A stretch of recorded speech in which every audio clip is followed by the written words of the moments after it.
Do you want to know how I created a marketing proposal that won 80% of the time in under 15 minutes? I want to walk you through an 8-step process that I used to creating a proposal for clients like LegalZoom, Hitachi, AT&T, Porsche, just to name a few.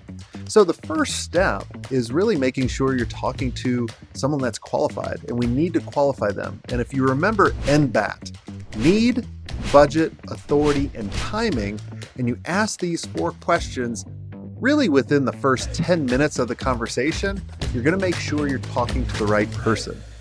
The next step is making a master template.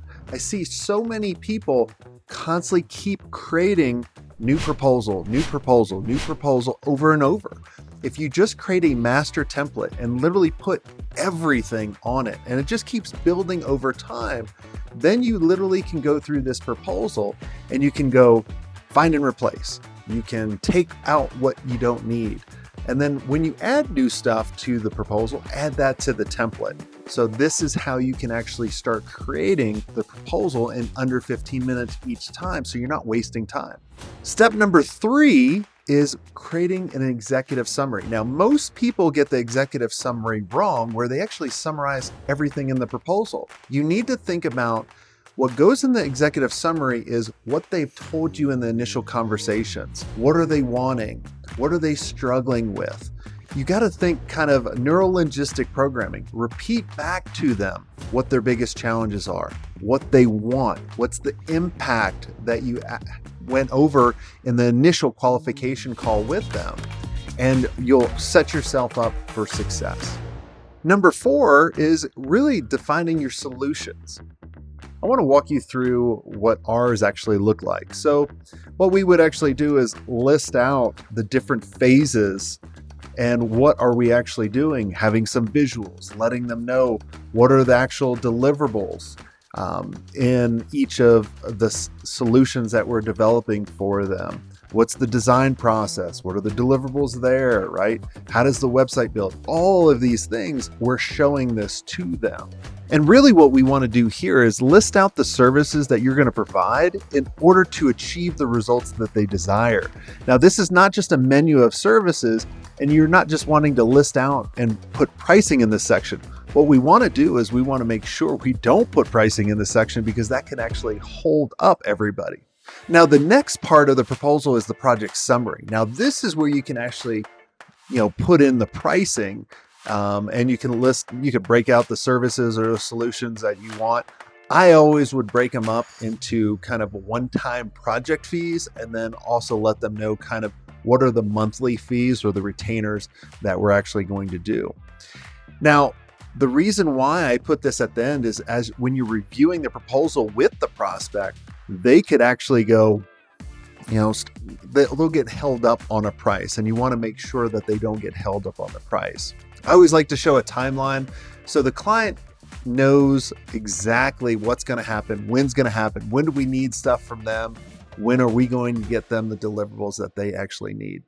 Now, step number 6 is the about section, and telling them about your organization, about your agency, what makes you different. Now, most people get this wrong, and they actually have this way in the very beginning of the proposal, right after kind of your cover letter.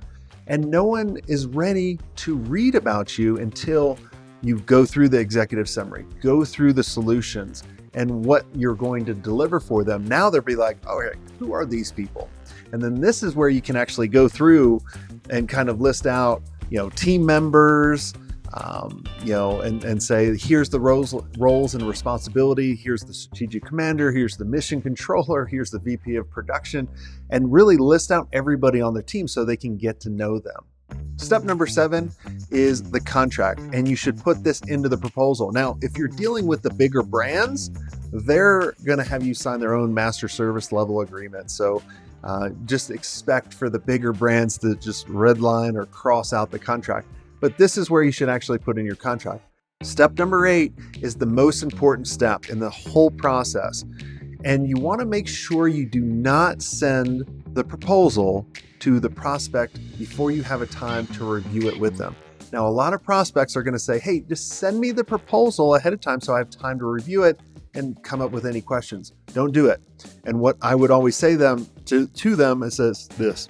Hey, I certainly understand why you want to get the proposal ahead of time. That's not part of our process. We like to review it with you so that we can answer your questions live with you. And if that certainly doesn't work for you, we might not be the best agency for you. And they'll always go, okay, that's fine. You can review it with us. But if you do that, you'll never have a prospect go silent after you send their proposal because they won't have the proposal and they can't go silent on you. So these are the 8 steps that allowed me to close 80% on big brands like Porsche, LegalZoom, and Hitachi. And having that master template allowed me to create these proposals in under 15 minutes. Because I know a lot of agencies are spending a lot of time. So I'd love to hear your comments. Comment below. Make sure you subscribe. And until next time, have a swank day.